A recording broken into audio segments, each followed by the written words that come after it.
पढ़ रहे थे तो आपको इनके मैंने सोर्सेस बताए, जैसे राइपेंड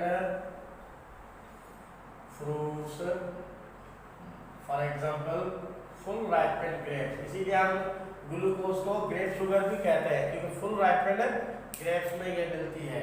और इसके अलावा हनी है, आपको पता है हनी कितनी स्वीट है, तो स्वीटेस्ट शुगर भी इसको मानते हैं हम, तो हनी है, या ऐसे कुछ फ्रूट्स और भी हो सकते हैं, उनमें जो है हमें जो है ग्लूकोज प्योरली मिल सकता है। और फ्रक्टोज जैसे मैंने आपको बताया अनराइपेंड फ्रूट्स यानी रा फ्रूट्स जिन्हें कहते हैं, कच्चे रा फ्रूट्स या अनराइपेंड बात बेटा एक ही है। या इसके अलावा जो है सिट्रस फ्रूट्स होते हैं, सिट्रस का मतलब होता है जो खट्टे मीठे होते हैं, लेमन्स हैं, ऑरेंजेस हैं, ऐसे पाइन है, दूसरे जो खट्टे मीठे होते हैं फ्रूट्स, भले राइपेंड हो भी तो भी खट्टे मीठे होते हैं, तो उन्हें सिट्रस फ्रूट्स कहा जाता है। लिहाजा ये फ्रक्टोज उनके अंदर भी मिलती है, लेमन्स ऑरेंजेस इसके बेस्ट एग्जांपल है। और अनराइपेंड या रा फ्रूट जैसे कच्ची जो केरी हम खाते हैं कितनी खट्टी होती है, तो ये जो है हमारे पास अनराइपेंड फ्रूट्स में मिलती है। और नेचर में मोस्ट अबंडेंट सबसे ज़्यादा जो सिंपल शुगर मोनोसेकेराइड वो फ्रक्टोज होती है, ग्लूकोज नहीं होती है। और दूसरी बात बेटा ये है कि ये दोनों शुगर आपको फ्री स्टेट में मिलती हैं, यानी कि अलग अलग इंडिविजुअल मॉलिक्यूल की सूरत में ये फ्री स्टेट में मिलती है, फ्री स्टेट या फ्री कंडीशन में मिलती है। लेकिन जो गैलेक्टोज है ना वो है तो मोनोमर सिंपल शुगर, और इसका जो सोर्स है ना जो ये कहाँ पे कंबाइंड स्टेट में मिलती है, कंबाइंड स्टेट विद ग्लूकोज, ये हमेशा ग्लूकोज के साथ कंबाइंड मिलती है। जैसे कि आप पढ़ेंगे एक शुगर है लैक्टोज जो कि मिल्क शुगर कहलाती है, क्योंकि मिल्क शुगर इसलिए लैक्टोज को कहते हैं कि solely it is found in milk, यानी इसका जो सोर्स है ना लैक्टोज का होता है वो मिल्की होता है, इसलिए हम इसको मिल्क शुगर कहते हैं। हालांकि ये डाइसैकेराइड हो गया, कैसे कि ग्लूकोज के साथ ये गैलेक्टोज कंबाइंड होता है तो जाहिर सी बात है लैक्टोज बनती है, तो ग्लूकोज प्लस गैलेक्टोज की कॉम्बिनेशन, तो ये हमेशा कंबाइंड स्टेट में मिलती है, हमें फ्री स्टेट में नहीं मिलती है। तो हमारे पास ये जो सोर्सेस थे और कैसे मिलती है, कहाँ से मिलती है, मोनोसेकेराइड, और कॉमनली इसको आप ग्लूकोज को ग्रेप शुगर या स्वीट शुगर कहते हैं, फ्रक्टोज को आप जो है क्या कहते हैं अपना सिट्रस फ्रूट्स में मिलती है, और इसको आप फ्रूट शुगर कहते हैं क्योंकि तमाम जितने भी फ्रूट्स होते हैं पहले तो कच्चे होते हैं, तो वहाँ कम से कम फ्रक्टोज जरूर होती है, इसलिए जो सबसे अबंडेंट मोनोसेकेराइड इस वजह से यही फ्रक्टोज है, और इसलिए आमतौर पे हम इसको फ्रूट शुगर कहते हैं। यानी अगर ये ग्रेप शुगर है ग्लूकोज तो ये हमारे पास फ्रूट शुगर बन जाती है। अच्छा, उसके बाद अगर हम थोड़ा मोनोसेकेराइड्स को बेटा मजीद देखेंगे तो monosaccharides are further classified on the basis of number of carbon atom, यानी जितने कार्बन के अंदर एटम्स होंगे तो उस लिहाज से वो मोनोसेकेराइड के अंदर एक अलग कैटेगरी बन दी जाएगी, और कॉमनली वो लिविंग सिस्टम में हमें मिलते हैं। चंद के मैं मिसाल बताऊंगा कि बाबा ये कहाँ पे मोनोसेकेराइड आपको जो लिविंग सिस्टम के अंदर मिलता है, so don't worry about this. अब देखें कि हम अगर कार्बन के 3 एटम वाली शुगर है, यानी इसका फार्मूला बनेगा C3H6O3, तो ये कहलाएगा ट्रायोज शुगर। क्या कहलाएगा बेटा? Triose sugar.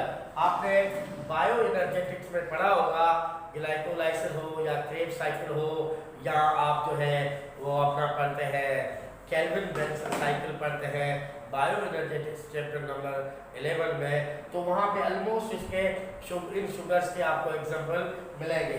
वहाँ आपने पढ़ा होगा पायरुवेट, ये 3 कार्बन कंपाउंड है, 3 कार्बन शुगर है। इसके अलावा और भी वहाँ पर 3 कार्बन शुगर के कई एग्जांपल पायरुविक एसिड है, पायरुवेट है, ये वहाँ पे आप जो है इनके पढ़ेंगे। इसके अलावा अगर आप टेट्रोज देखें तो टेट्रो कहते हैं, जैसे ट्राई कहते हैं 3 को तो टेट्रो कहते हैं बेटा 4 को, तो C4 यानी C4H8O4, ये इसका मिसाल आपको उसी बायोएनर्जेटिक चैप्टर में शुगर का मिलेगा कि टेट्रोस में आपने पढ़ा होगा जो है डाइहाइड्रोक्सी एसीटोन यानी क्या कहते हैं डिहाइड्रल I have forgotten the proper name, but one example I have used hydroxyacetone. ये आपको वहाँ पे शुगर C4 का एग्जाम्पल। यहाँ इसके अलावा ऑक्सालो एसीटेट पढ़ा होगा जरूर, ऑक्सालो एसीटेट, ये भी 4 कार्बन कंपाउंड है। तो ये आपको एग्जाम्पल वहाँ बायोएनर्जेटिक चैप्टर में मिलेंगे। इसके अलावा जो है आपको जो पेंटोस शुगर है, पेंटा मीन्स 5, जिसका फार्मूला बनेगा C5H10O5। लेकिन एक बात याद रहे कि इसमें अगर सी शुगर में C5H10O4 हो यानी 1 oxygen atom less than this first formula, तो इसको आप पेंटोस शुगर को नाम देंगे राइबोस, या दूसरा एग्जांपल पढ़ेंगे राइब्यूलोज। राइब्यूलोज आपको केल्विन साइकिल में मिलेगा, ribulose bisphosphate RUBP, ribulose bisphosphate pentose sugar, जो वहाँ केल्विन साइकिल का स्टार्टर मॉलिक्यूल होता है जो कार्बन एक्सेप्टर होता है। और राइबोज आपको जो शुगर मिलती है वो RNA मॉलिक्यूल में मिलती है, ribo nucleic acid. You are well aware to this RNA। और आपको डी, इसमें एक ऑक्सीजन कम होने की वजह से इसको आप राइबोज नहीं कहेंगे बेटा, इसको डीऑक्सी राइबोज कहेंगे। ये deoxy ribose, you are much aware with the DNA molecule, that's why DNA is called deoxy ribo nucleic acid because of deoxy ribose sugar. तो इसको हम डीऑक्सी राइबोज शुगर कहते हैं। क्या कहते हैं हम? Deoxy ribose. इसका सोर्सल RNA, इसका DNA, ये आपको वहाँ एक्सेप्टर मिलता है। सबके मैंने एग्जांपल आपको बताया कि कहाँ कहाँ पे मिलते हैं। और फिर हमारे पास है C6 हेक्सामेनस 6, C6 यानी C6H12O6।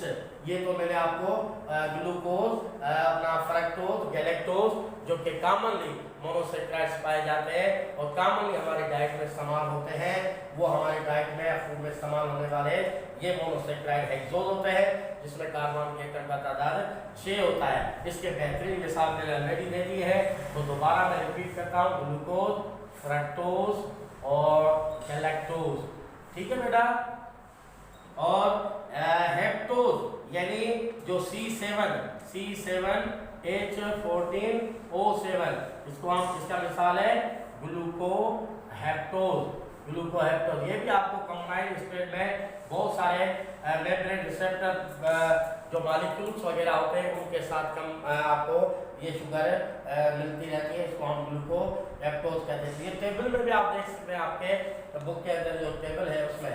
तो ये था हमारे पास अपना मोनोसेक्राइड्स के बारे में। अगर हम डाइसेक्राइड देखें तो डाइसेक्राइड जो हमारे पास था उसमें सिर्फ आपने कहा कि 2 मोनोमर्स की कॉम्बिनेशन होती है। डाइसेक्राइड में जो 2 मोनोमर्स की कॉम्बिनेशन है वो कौन सी होती है वो देखें आप।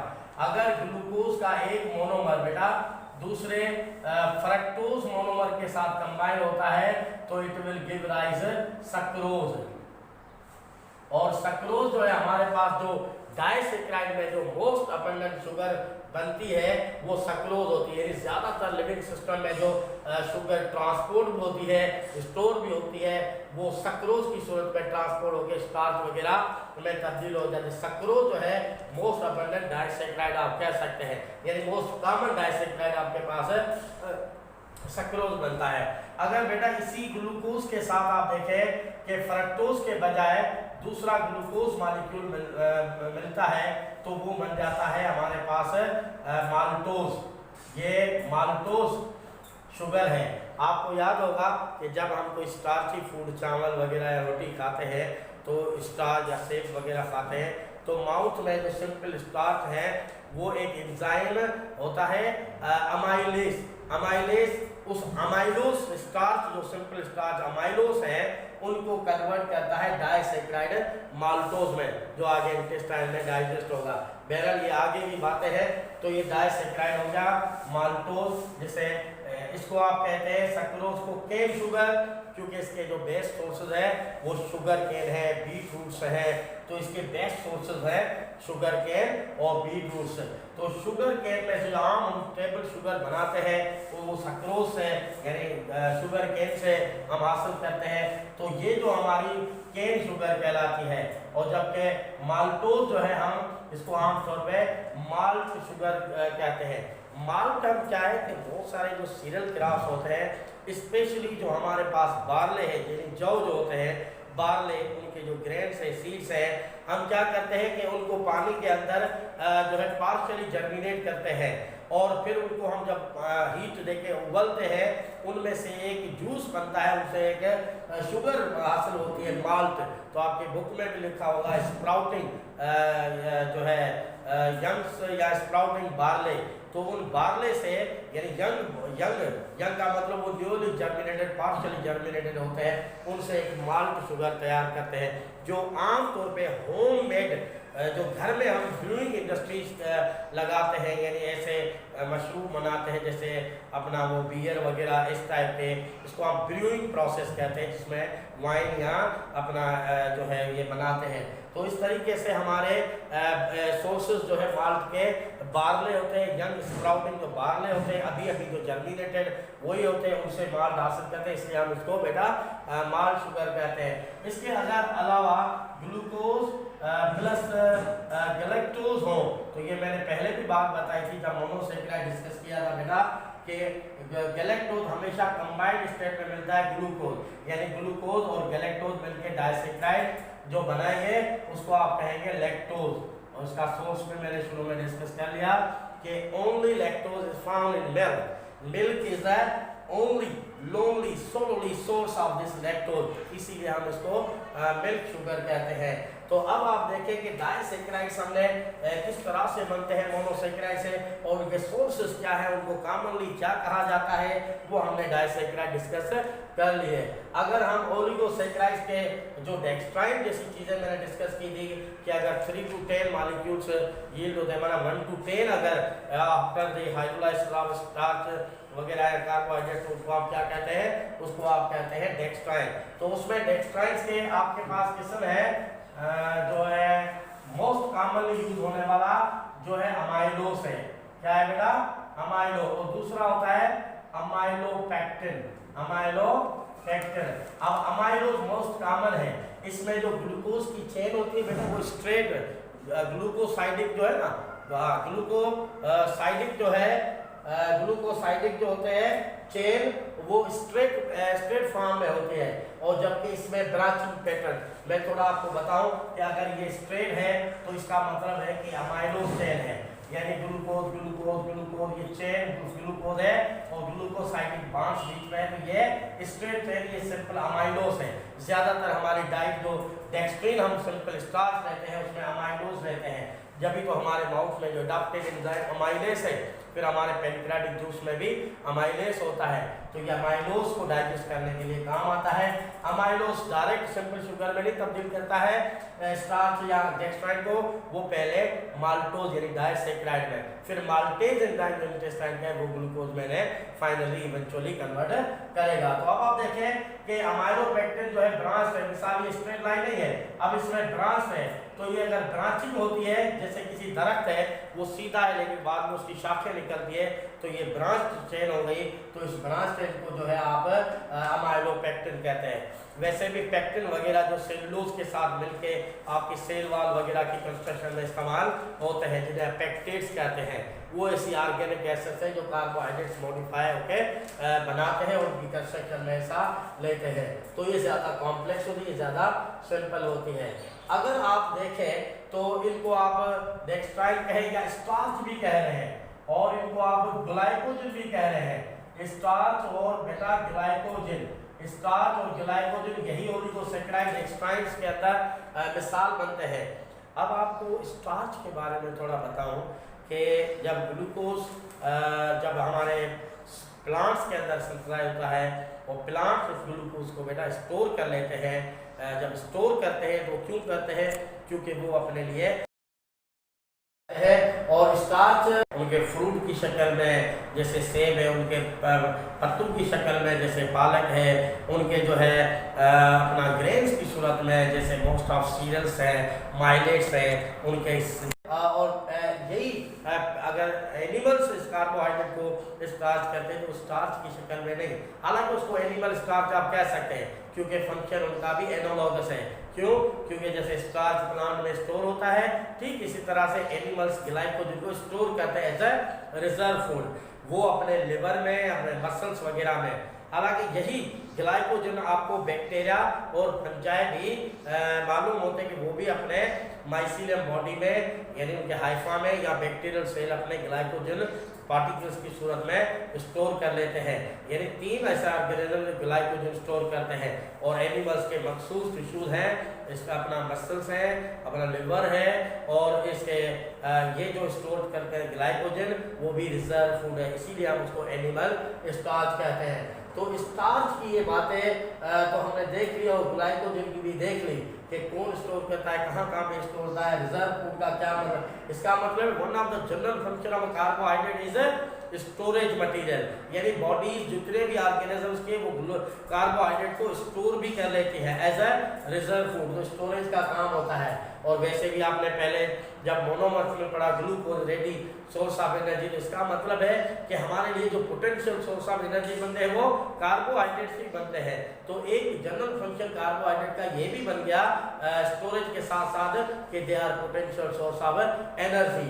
बात रही तीसरी प्रोटेक्शन एंड कंस्ट्रक्शन, यानी बिल्डिंग मटेरियल तौर पे भी कार्बोहाइड्रेट्स लाइक प्रोटीन, क्योंकि मेनली तो प्रोटीन है ना बिल्डिंग मटेरियल, लेकिन कार्बोहाइड्रेट भी टू सम एक्सटेंट कुछ स्ट्रक्चर्स एनिमल्स की और कुछ स्ट्रक्चर जो है प्लांट्स की। जैसे आप पॉलीसेकेराइड जो पॉलीमर है, hundreds of thousands glucose monomer से बने हुए हैं और स्ट्रेट चेन उसकी होती है, तो इसका मतलब वो कैसे वो बनाते हैं, जैसे सेल वाल है, सेलुलोज बेड है, यानी सेलुलोज के बनाते हैं। और जिस तरह से अपना सेलुलोज के अलावा काइटिन है वो भी मॉडिफाइड कार्बोहाइड्रेट, इसमें प्रोटीन एसोसिएटेड होते हैं और पॉलीसेकेराइड मॉलिक्यूल एसोसिएटेड, यानी ऑर्गेनिक कंपाउंड है, पॉलीमर प्रोटीन और पॉलीमर कार्बोहाइड्रेट की कॉम्बिनेशन है।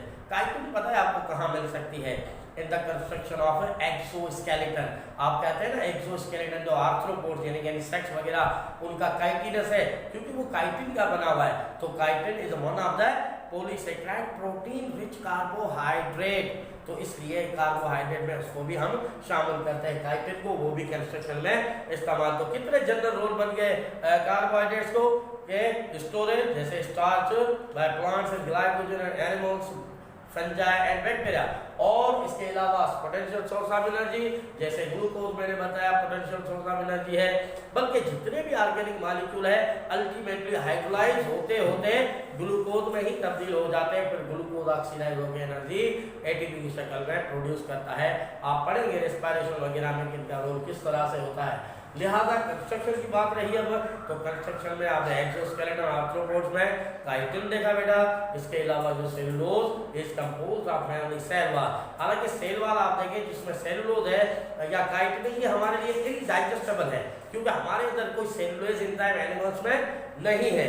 हाँ, लिहाजा अगर मेनली जो हमारे एनिमल्स जैसे हर्बीवोर्स है वो खाते ही प्लांट्स है, प्लांट मटेरियल में ज्यादातर सेलुलोज है, तो अमेजिंग ये है कि वो कैसे डाइजेस्ट करते हैं, उनकी डाइट टोटली सेलुलोज पे मुश्तमिल है।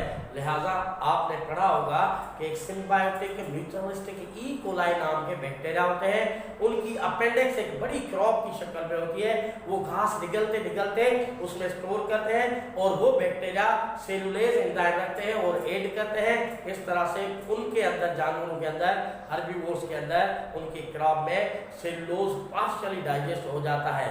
यूं वो बैक्टीरिया अपने लिए भी ले रहे हैं फूड सोर्स और एनिमल्स उनको शेल्टर भी प्रोवाइड करता है। और दूसरी बात, वही पार्शियल फूड वो जानवर रीगर्जेट जब करते हैं, दोबारा से उसको डाइजेस्टिव प्रोसेस से गुजारते हैं, तो फिर उनकी डाइजेशन कंप्लीट होती है। लेकिन we people humans lack cellulose, तो हमारे भी कुछ हद तक लार्ज स्ट्रेन का सीकम पार्ट है, वहाँ ई कोलाई बैक्टीरिया जो पार्शियल डाइजेशन देता है, अदरवाइज वो इनडाइजेस्टेबल है, वो हमारे बॉडी से रिमूव आउट होता है in the form of faeces. बहरहाल एक और बात है कि अगर हमारे फीसेस लार्ज इंटेस्टाइन से इजी पास होने के लिए, यानी उनका इनडाइजेस्टेबल है और हाइड्रोफिलिक होने की वजह से, इस नेचर की वजह से वाटर भी रिटेन करते हैं ताकि इजी पैसेज उस फीकल मटीरियल, डाइजेस्टेड मटीरियल का मिल सके। तो यूँ हमारे डाइजेस्टिव प्रॉब्लम, कॉन्स्टिपेशन जैसी रिजल्ट नहीं होती है। तो अब एक और बात देखें कि आपको अगर स्टार्च के लिहाज से थोड़ी मैं बात बताऊंगा तो ये फिर चीज़ आपको दोबारा समझ में आ जाएगी। अब आप देखें हमारे पास ऐसी 12 प्लांट स्पीशीज है जो कि हम स्टार्ची रिच फूड कहते हैं, जिन्हें स्टार्ची रिच फूड जो हमारी डाइट में हम इस्तेमाल करते हैं वो 12 स्पीशीज प्लांट्स की होती है। वो ज़्यादातर उनमें से कॉमनली व्हीट है, राइस है, कॉर्न है, ये तो आप हम सब यूज़ करते हैं डेली के डाइट में। स्टार्ची रिच है, इनमें बहुत सारा स्टार्च है और हमारे बल्क डाइट यही है।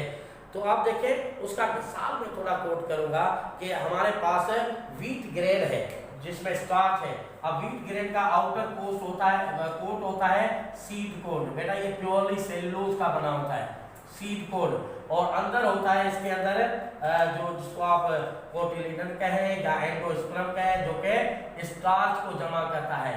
और सेंट्रली इसके आप देखें एम्ब्रियोनिक एक्सिस होती है, एम्ब्रियोनिक एक्सिस मतलब मेनली अगर व्हीट ग्रेन के और पार्ट्स देखें तो you will have 3 parts, one outermost coat that is called seed coat which is purely composed of cellulose, और सेलुलोज आपको पता है हमारे लिए इनडाइजेस्टेबल है, ठीक है, जो मैंने अभी डिस्कस किया है। और नेक्स्ट जो इसका जो पार्ट है वो है एंडोस्पर्म जो कि ज़्यादातर स्टार्च जमा करता है। आपको पता है इसके अंदर स्टार्च हम कैसे लेते हैं, इसके स्टार्च को हम जो अनाज को जब पीसते हैं, ग्राइंड करते हैं तो वो आटा बनता है यानी फ्लोर, और इस आटे से हम वाइट ब्रेड यानी हमारी रोटी बनाते हैं। तो आप देखें कि उसमें स्टार्च हमें बेस्ट सोर्स मिल जाता है व्हीट ग्रेन के एंडोस्पर्म में। रही बात इसका embryo is rich in vitamin, mostly vitamin B complex जो कि हमारे कार्डियोवैस्कुलर और नर्वस सिस्टम के लिए बहुत फायदेमंद है। इसलिए रोटी, कड़की की रोटी यानी गंदम की रोटी खाना जरूरी होती है। ये आपके दिमाग को, दिल को मजबूत रखते हैं। इसमें विटामिन बी कॉम्प्लेक्स जो कि कोएंजाइम्स का काम देते हैं वो आपके मौजूद होते हैं। तो आप देखें 3 पार्ट्स हमने व्हीट ग्रेन के पढ़े उसमें। अब रही बात सीड कोट, वो भी तो हमारे आटे में होता है, हम आटे को छानते हैं। हालांकि इस्लाम में ये मना है, इस्लाम में ये मना है कि आटा बगैर छाने हुए आप है, क्योंकि उसमें जो सीड कोट है वो प्योरली सेलुलोज है, और सेलुलोज आपको पता है कि क्या काम करता है, ब्रान, इसको आप ब्रान कहते हैं, छान वगैरह, हम सिंधी में कहते हैं छोई, ये आटे का जो छान है ये सेलुलोज है। ये ब्रान, ये जो रफेज का काम देता है, ये ब्रान किसका काम देता है, रफेज का। रफेज का मतलब है कि इनडाइजेस्टेबल हो और वो आपके जो अनडाइजेस्टेबल मटेरियल को वाटर एब्जॉर्ब करने की, हाइड्रोफिलिक होने की वजह से खासियत रखता है, तो वो इजी पैसेज देता है उसको। तो इसलिए इसका मतलब है कि ये सेलुलोज फाइब्रिक डाइट्स, फाइब्रिक होते हैं, और तमाम जो फाइब्रिक प्लांट मटेरियल हम यूज करते हैं वो हमारे कॉन्स्टिपेशन से भी प्रिवेंट करते हैं और इजी फ्लो देते हैं और कोई डाइजेस्टिव प्रॉब्लम नहीं है। तो दिस सेलुलोज या bran add bulk to our diet, यानी इसको बल्की बनाता है ताकि उसका इजी फ्लो हो। ये फाइब्रिक होते हैं अक्सर, तो इसलिए हम वो प्लांट मटेरियल यूज करें जो कि फाइब्रिक हो, ताकि हमें हमारे अंदर वो एंटी कॉन्स्टिपेशन का काम देते हैं। एनीवे वो तो डाइजेस्टिव डिसऑर्डर है। तो इस तरीके से हमने देखा कि स्टार्च की क्या अहमियत होती है, और फिर हमने ग्लाइकोजन पढ़ा। अब जो लास्ट ग्रुप है इसका वो हाईली कॉम्प्लेक्स, मैंने पहले बताया पॉलीसेकेराइड्स है, many glucose molecules, hundreds to thousands glucose molecules combine to form these polymers, including cellulose I have discussed, but something more about this cellulose I will tell you. आपको पता है जब cell wall में cellulose deposit होता है तो 80 cellulose molecule जो कि गोल्गी बॉडी सिंथेसाइज करके माइक्रोफाइबर की सूरत में लाती है, और यही माइक्रोफाइबर्स जाके सेल वॉल में डिपॉजिट होते हैं, और सेलुलोज जब सेल वॉल में माइक्रोफाइबर्स की सूरत में डिपॉजिट होते हैं तो वो सेल वॉल जो है प्रोटेक्टिव बनती है प्लांट सेल की, और हाइड्रोफिलिक नेचर की भी होती है क्योंकि उसमें सेलुलोज होते हैं। तो एक तो जो सेलुलोज के आप देखिए कपास जो है ना, कपास इसको गोसिपम कहते हैं, कपास के पौधे को, वो जो कपास होती है जिससे हम क्लॉथ्स, कर्टेन्स वगैरह बनाते हैं, ये कपड़ा बनाते हैं, तो ये क्या है, ये प्योर सेलुलोज है बेटा, ये प्योर सेलुलोज है। तो ये सेलुलोज के बहुत सारे एग्जाम्पल मैंने आपको दिए, और सेलुलोज कहाँ पे किस फॉर्म में कंस्ट्रक्शन करती है। और इसके अलावा मैंने आपको ग्लाइकोजेन भी बताया, स्टार्च भी बताया। अब जनरल फंक्शन जो मैंने डिस्कस किए थे वो ये किए थे कि एज ए स्टोरेज, जैसे स्टार्च इन प्लांट्स और glycogen in animals, bacterial cells, fungi body, mycelium, and potential source of energy just like glucose, ready source of energy. It is oxidized to release energy in form of ATP. और तीसरा construction purpose, यानी they are used as a building material, that is cellulose make cell wall in plants as a protective wall, and chitin protein rich carbohydrate, protein rich polysaccharide that makes the exoskeleton of the arthropods, I mean to say insects mostly. So that is protective nature. So that's why also carbohydrates are used to provide protection, storage, and building material and potential source of energy. So today I have discussed carbohydrate. Remember, one girl of you was asking about the isomerization. That if glucose, fructose, and galactose are isomers, glucose, fructose, and one thing, sorry, I have mistakenly used डाइहाइड्रोक्सीएसीटोन और ग्लाइसिल aldehyde आप पढ़ेंगे। ग्लाइसिल aldehyde वो उसके मिसाल थे tetrose sugar के, और triose के मिसाल ग्लाइसरीन ट्रायोज के थे, ट्रायोज के ग्लाइसरीन मिसाल थे, यानी ग्लाइसिल अल्डिहाइड या डाइहाइड्राइड वो ट्रायोज के मिसाल थे। और इसके बाद टेट्रोज के मिसाल नहीं थे, ये मैंने गलती की है, टेट्रोज उल्टा कर दिया। गर्मी है, आप हालत देख लें कि मेरा कितना पसीना निकल रहा है। तो ये जो है अपना ट्रायोज के एग्जांपल में आती है डाइहाइड्रोक्सीएसीटोन या जो है ग्लाइसिलल्डिहाइड,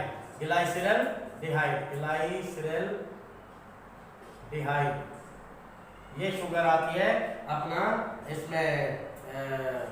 और ट्रायोज में जो शुगर ट्रायोज में जो आती है टेट्रोज में आते हैं, और ट्रायोज में क्या थी पायरुवेट जो है वो ट्रायोज में थी।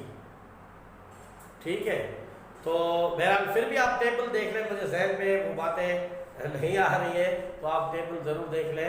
मैं आपको टेबल से सॉरी देख के बताता हूँ कि ट्रायोज में ग्लाइसिलोज आवाज भी बंद आता भी बंद ग्लाइसिलोज आता है बेटा, ग्लाइसिलल्डिहाइड, और इसको ट्रायोज में डाइहाइड्रोक्सीएसीटोन, लेकिन वो भी आता है, पायरुवेट भी आता है। बंद आवाज बंद करे चलिए, तस्वीर बंद करे चलिए, तो जो सिस्टम खराब थी सॉरी चालू गया। हाँ ओके सॉरी बेटा, ट्रायोज में डाइहाइड्रोक्सीएसीटोन या ग्लाइसिलल्डिहाइड या पायरुवेट तीनों आ जाते हैं ट्रायोज में, लेकिन जो टेट्रोज में है वो ऑक्सालिक एसीटेट वगैरह जो है शुगर आ जाती है। तो मजीद आपको एग्जाम्पल बायोएनर्जेटिक्स और इस टेबल में आप उनके सामने लिखे हुए हैं, वो आगे बायोएनर्जेटिक्स में आप पढ़ेंगे, कोई मसला नहीं। आइसोमराइजेशन की जब बात है तो उनके मैं आपको जो आप इसमें ग्रुप में है वो आप भले वहाँ से हम क्लियर करके आपको बता देंगे, लेकिन उसमें थोड़ा सा मैं आपको टच दे रहा हूँ कि ग्लूकोज, फ्रक्टोज और गैलेक्टोज ये तीनों आइसोमर इसलिए हैं क्योंकि इनका structural formula, chemical formula same है बेटा, लेकिन इनका स्ट्रक्चर आप बनाएंगे तो स्ट्रक्चरल फार्मूला चेंज होगा। यानी इन तीनों में चेंज कर देंगे, उसमें देख लेना। तो ऐसे मॉलिक्यूल को आप बेटा आइसोमर कहते हैं। ठीक है ना, तो इट इज़ अल्लाह हाफिज़ फॉर टुडे। इंशाल्लाह will join next your new topic what is I think lipids and nucleic acids, DNA, RNA, and also conjugated molecule. Remaining part inshallah will complete within 2-3